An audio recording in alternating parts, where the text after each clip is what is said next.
नमस्कार, मैं सत्येंद्र प्रताप सिंह। आप देख रहे हैं डिजिटल खबरीलाल का खास कार्यक्रम पर्दे के पीछे।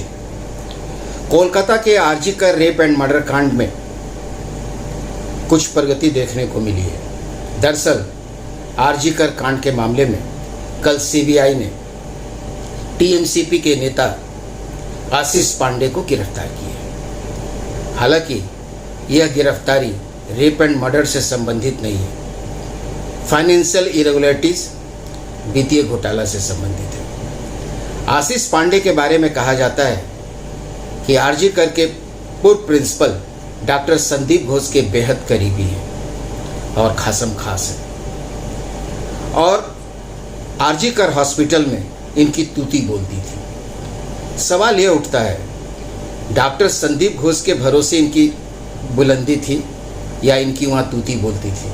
डॉक्टर संदीप घोष की तूती आखिर कैसे बोलती थी? ऐसे में यह सवाल उठता है कि कहीं न कहीं इन दोनों के ऊपर किसी न किसी बड़े नेता का हाथ जरूर है। खैर, कहा जा सकता है कि इस गिरफ्तारी के बाद वित्तीय घोटाले में अब तक 5 लोगों की गिरफ्तारी हो चुकी है। सबसे पहले पूर्व प्रिंसिपल डॉक्टर संदीप घोष की गिरफ्तारी हुई थी। इसके अलावा माँ तारा ट्रेडर्स के मालिक विप्लव सिंह, जो दवा कारोबारी हैं, जिनका आरजीकर में मेडिसिन का कारोबार था, लेन देन का, विप्लव सिंह की गिरफ्तारी हो चुकी है। इसके अलावा हाजरा मेडिकल शॉप के मालिक सुमन हाजरा की गिरफ्तारी हो चुकी है। इसके अलावा अशरफ अली, जिन्हें डॉक्टर संदीप घोष का बॉडीगार्ड और बाउंसर कहा जाता था, उनकी गिरफ्तारी हो चुकी है। यानी आशीष पांडे की गिरफ्तारी के पहले संदीप घोष, विप्लव सिंह, सुमन हाजरा और अशरफ अली सहित 4 लोगों की गिरफ्तारी हुई थी।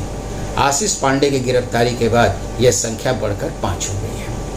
आशीष पांडे के बारे में कहा जाता है कि आरजीकर हॉस्पिटल में जो तृणमूल छात्र परिषद का जो संगठन है वहाँ पे, उसके अध्यक्ष, और इनका वहाँ नियमित आना जाना था, या यूं कहें कि इनका वहाँ बहुत बड़ा दबदबा हुआ करता था।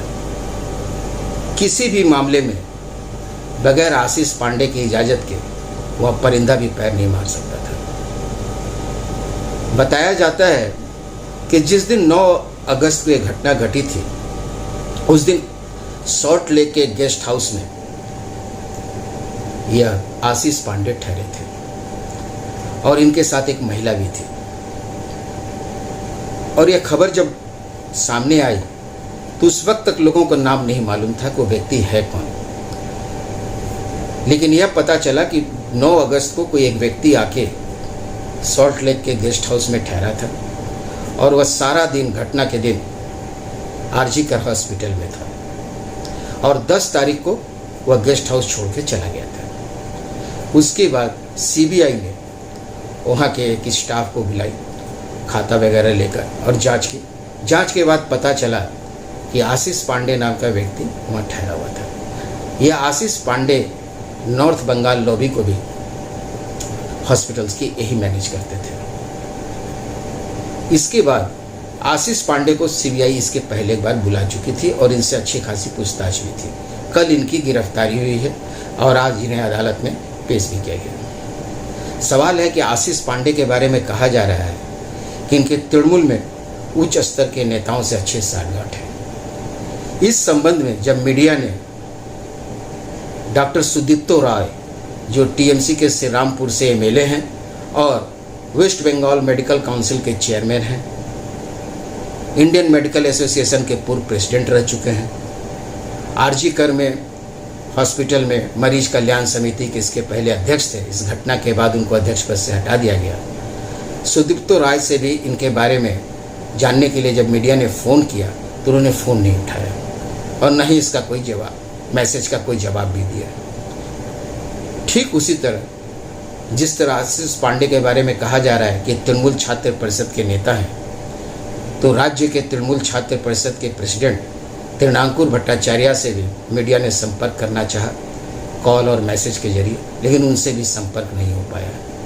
यानी आशीष पांडे के बारे में अभी तृणमूल कांग्रेस नेतृत्व कुछ भी बोलने से कतरा रही है। सवाल ये उठता है कि आखिर आशीष पांडे ये है कौन।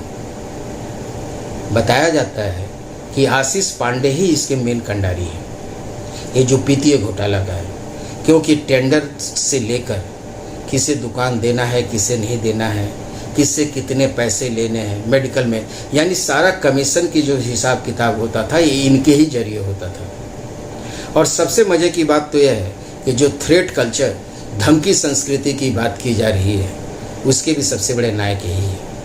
जब इन्हें पूछताछ के लिए बुलाया गया था उस दिन भी एक अच्छा खासा बवाल हुआ था और किसी तरह वहाँ से निकलकर टैक्सी लेकर वहाँ से गए थे। इनके बारे में बताया जाता है कि हावड़ा के रहने वाले हैं, लेकिन सवाल यह है कि जब ये हावड़ा के रहने वाले हैं तो ये उस दिन सॉल्टलेक के गेस्ट हाउस में क्या कर रहे थे। निश्चित पहले से कोई योजना रही होगी तभी वहाँ जाकर वह ठहरे थे। खैर, अभी तक की स्थिति यह है कि वित्तीय घोटाला में 5 लोगों की गिरफ्तारी हो चुकी है। वहीं रेप एंड मर्डर केस के मामले में already civic volunteer Sanjay Rai की गिरफ्तारी के बाद संदीप घोष और टाला थाना के पूर्व प्रभारी देवाशीष मंडल की गिरफ्तारी हो चुकी है। अब दूसरी तरफ जूनियर डॉक्टरों का जो अनिश्चितकालीन हड़ताल चल रहा है, इसको लेकर भी मामला फिर एक बार गर्म आ गया है।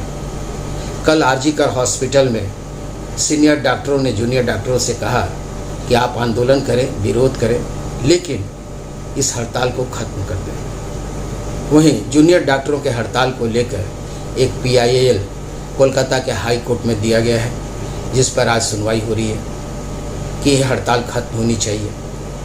जहाँ तक जूनियर डॉक्टरों का सवाल है, वो लगातार बैठक करने के बाद भी वो इस नतीजे पर नहीं पहुँच पा रहे हैं कि आखिर उन्हें करना क्या है। दरअसल इनकी जो 10 सूत्री मांग है, उस 10 सूत्री मांग पर यदि हम गौर करें तो अभी तक कोई ठोस नतीजा निकल कर उसमें नहीं आया है। जिस CCTV की हम बात कर रहे हैं, अगर CCTV फुटेज के जरिए जो सुरक्षा की या थ्रेट कल्चर से छुटकारा पाने की या निजात पाने की या अंकुश लगाने की जो भी कहें, उसके बारे में सुप्रीम कोर्ट में जो राज्य सरकार ने जो सूचना दी है उसमें कहा गया है कि इसमें अभी तक सिर्फ 26% काम हुआ है। आप कल्पना कर सकते हैं कि 1/4 ही काम अभी तक हो पाया है। वहीं बाकी जो सब काम है, कोई भी काम अभी तक 50% पूरा नहीं हुआ है। ऐसे में जूनियर डॉक्टर भी डरे हुए हैं और ऐसा वो माहौल चाह रहे हैं जिसमें वो निश्चिंत होकर, निर्भीक होकर काम कर सकें, जिस लायक अभी तक माहौल नहीं बना है। अब सवाल यह है कि 9 अगस्त को यह घटना घटी थी, घटना के 2 महीने हो जाएंगे और 2 महीने में भी अभी तक स्थिति में कोई विशेष सुधार नहीं आया है। स्थिति ये कह सकते हैं कि ज्यों की त्यों बनी हुई है। और मार्के की बात तो यह है कि अगले 9 तारीख यानी 9 नवंबर को सुप्रीम कोर्ट के chief justice of India DY Chandrachud का कार्यकाल भी खत्म हो जाएगा, यानी 10 नवंबर को रिटायर हो जाएंगे। यानी इस पूरे 3 महीने के दौरान अब सिर्फ 1 महीने के करीब और कुछ दिन बचे हैं। क्या उम्मीद की जा सकती है कि सुप्रीम कोर्ट से कुछ अच्छी खबर या इसमें प्रगति से संबंधित कोई जानकारी मिलेगी क्या? यह देखना बड़ा दिलचस्प होगा और इसके लिए इंतज़ार करना होगा। फिलहाल आज के लिए बस इतना ही। कल फिर मिलते हैं इसी समय पर्दे के पीछे।